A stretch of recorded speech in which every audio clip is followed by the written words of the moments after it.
All right, you're Nicholas Kopic. So, Mr. Kopic, I received an administrative hearing from probation and asking that we have a judicial review today because of your performance or lack of performance on probation. Yes, ma'am. When's the last time he was tested? January the 4th, and he was positive for marijuana. Right, so let's start with the test today to see if they're still positive. Have you done anything since then? No, ma'am. Are you wearing a drug patch or anything like that? That wasn't required? Well, that's going to happen for sure.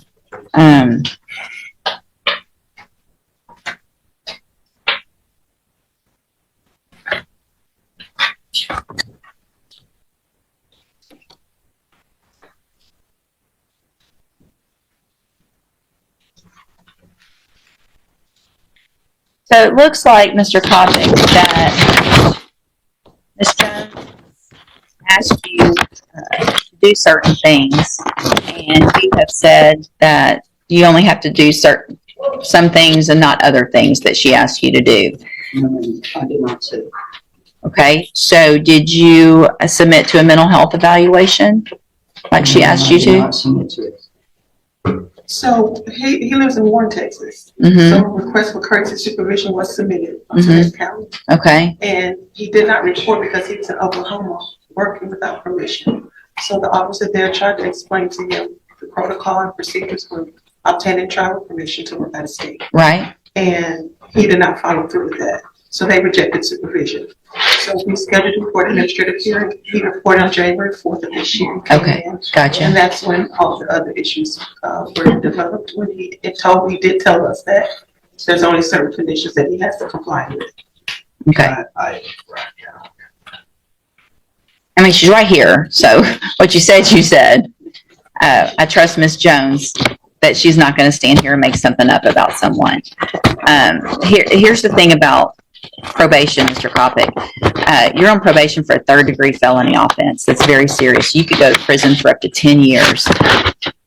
Right now, really, all they have to do is file a motion to revoke probation because you've already violated, and I can send you to prison for 10 years for a violation. You don't get to pick and choose what you think you need or don't need while you're on probation. You may not think you need certain things. If probation says they want something done, then my order is for you to do it, right? I don't want to have to stand here like you're a child every time and say, you have to do what she says. I told you already you have to do what they say. You're not going to get any other warnings about that. What's happened because you haven't done that now is that the other county didn't accept a courtesy supervision. That just makes it harder on you. Miss Jamie Glosson was trying to make me quit my job. Judge, if I don't have a job, how am I going to pay my bill? Well, and here's the thing. No one wants you to quit a job, but you have to have permission.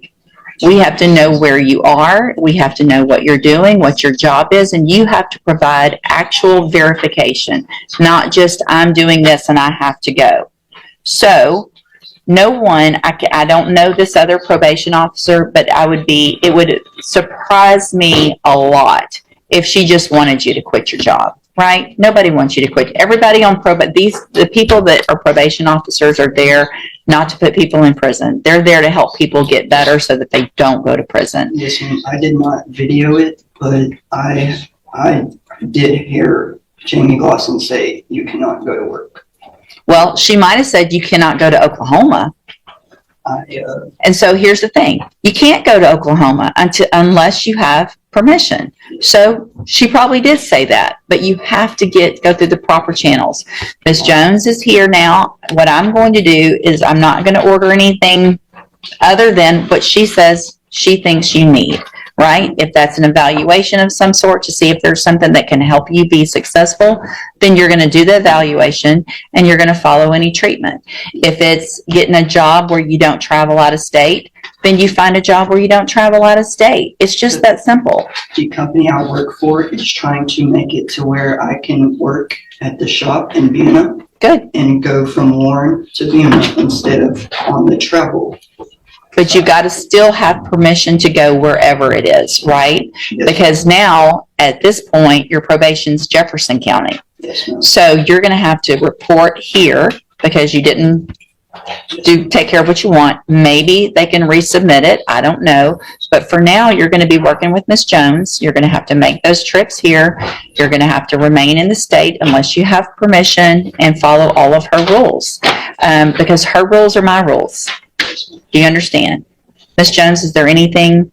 I want a drug patch for sure. So you're going to get a drug patch and those are something you have to change every 2 weeks. If that drug patch comes back positive and continues to come back positive with marijuana or anything else, you're going to be back in here looking at going to prison. It's just that simple.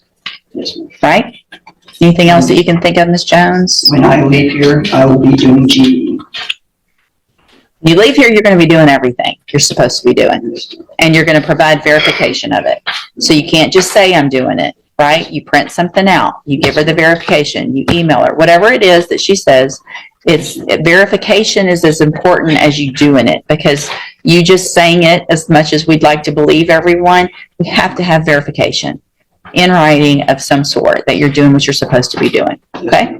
All right. Anything Thank else? you. No. Thank you. All right. At this point, I don't know. When's he coming to see you again? Yeah, let's do one today. Let's see where it is. And that way, kind of have some, it should be going down. So y'all can do the quantitative instead of just the positive. So you have to land today? Yeah. Okay. Yeah, let's make sure it's going down. Okay, thank you.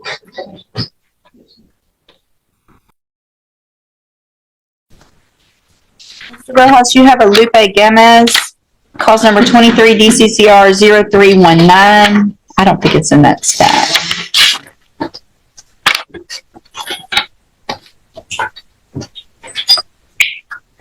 Good morning. We've got him, I think. Yeah. Okay, you're Lupe Gamez? I'm known as Rebecca. Okay. What is your last name, Lupe? Ms. West, I should have known you this week. I'm challenging you according to 22 United States Code 611 as a foreign agent. Okay, well, this is state court, not federal court, and you can challenge, here you go, just listen. You can challenge whatever you want, but we're gonna move forward with your case with or without your cooperation. And so, The jurisdiction?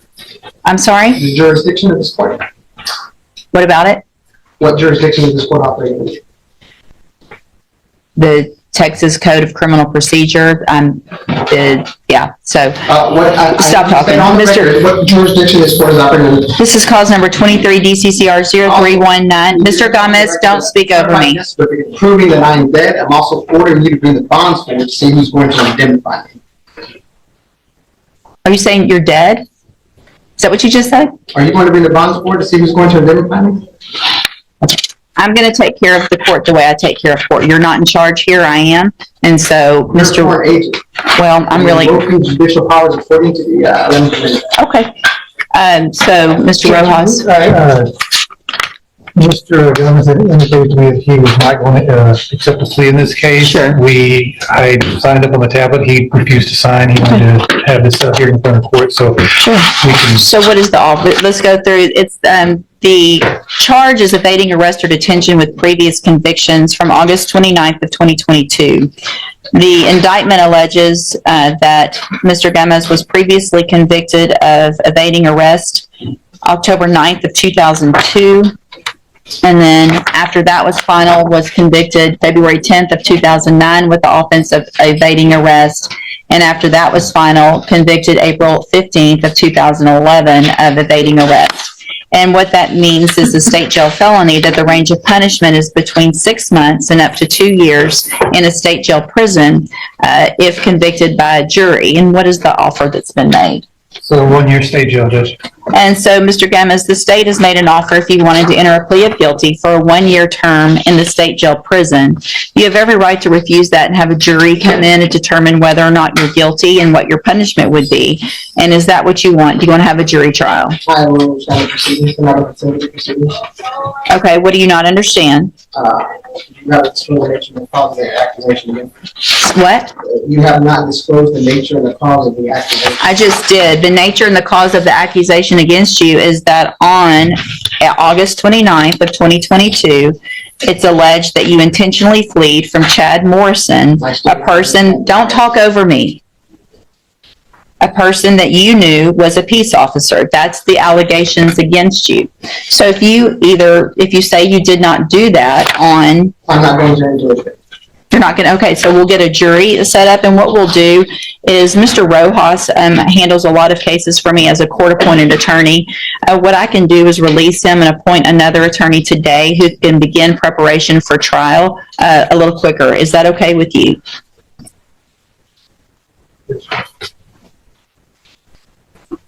Are you not going to answer that? I still don't understand the proceedings. Okay, well, we've explained them to you. And what I'll do also, since you're saying you don't understand the proceedings, is I'm going to have Mr.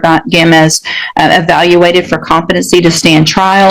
If you'll get that order done, Mr. Gomez will have someone come out to see you to do an evaluation to see if you're competent and whether or not you understand the proceedings.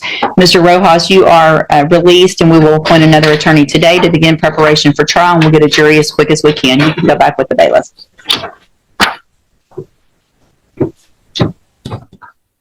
All right, are you Jasmine Stevens? Yes. And will your client waive, what are we doing on this one? Just going through the motion? Well, there is an agreement to continue her. Oh, okay. Place her on 0 tolerance.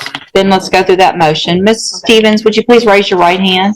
You swear or affirm the testimony you're going to give in this hearing will be the truth, the whole truth, and nothing but the truth, so help you God. Thanks. You can put your hand down.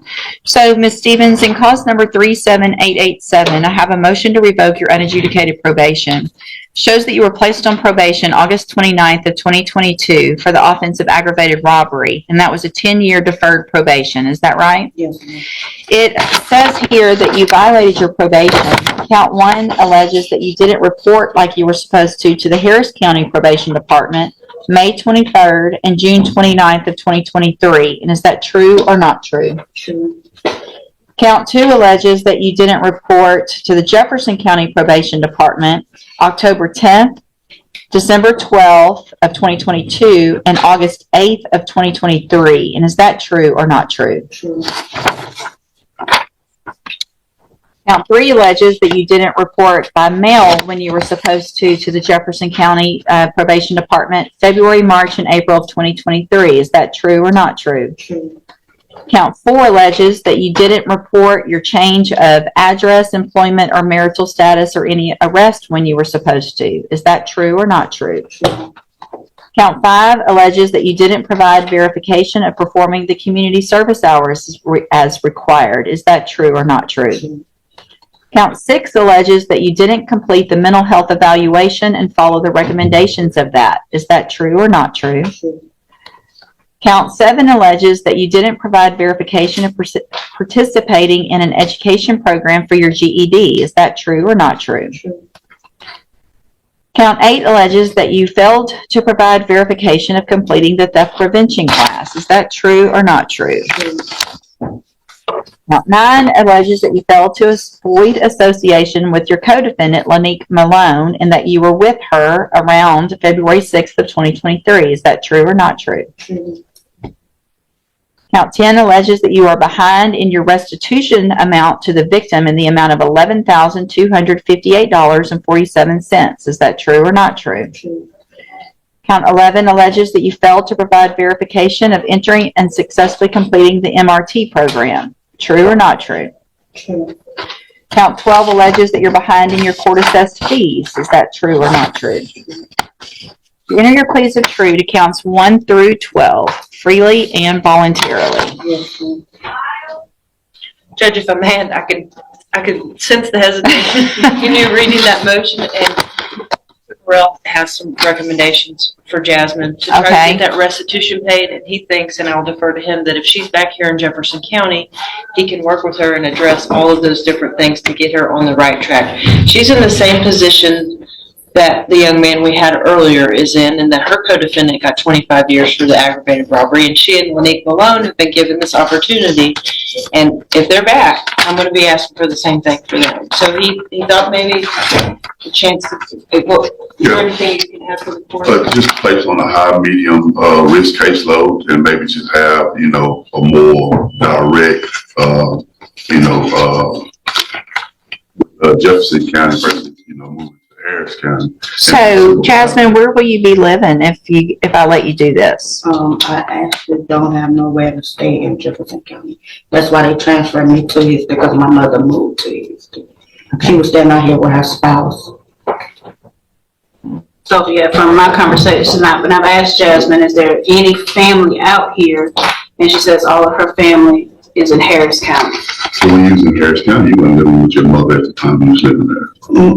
I was with my aunt, and You was who? my aunt that you were speaking with, my aunt.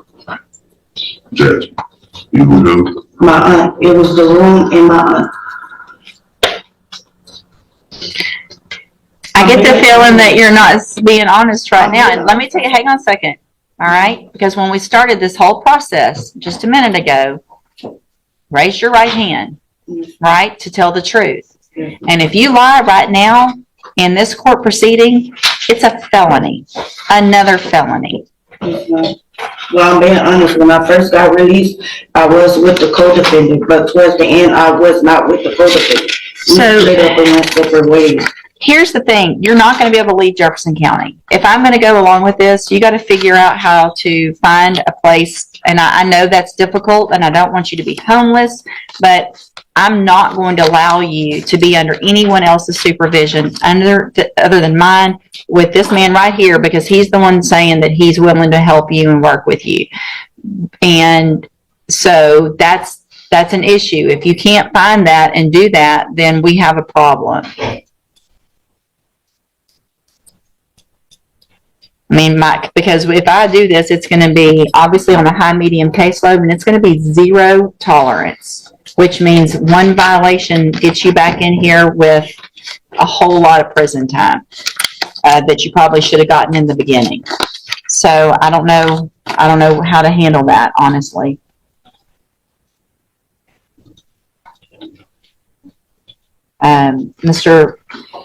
Mr. Burrell, do you want me to maybe reset it just for a short time to see what other what options there are for her here that you can look into and talk with her again? Or could I go, if it's Jefferson County, could it be Port Arthur? Yeah. Yes. I have my aunt in Port Arthur, 3500 Turtle Creek. Where was it first? Why don't we do this? I want you to check on that, if you don't mind, sir, and just make sure that's an appropriate place before we all work that out and agree to it. And so let's just reset it for a couple of weeks. That'll give you some time to check into all the options. All right, you can go back with the bailiff. Okay.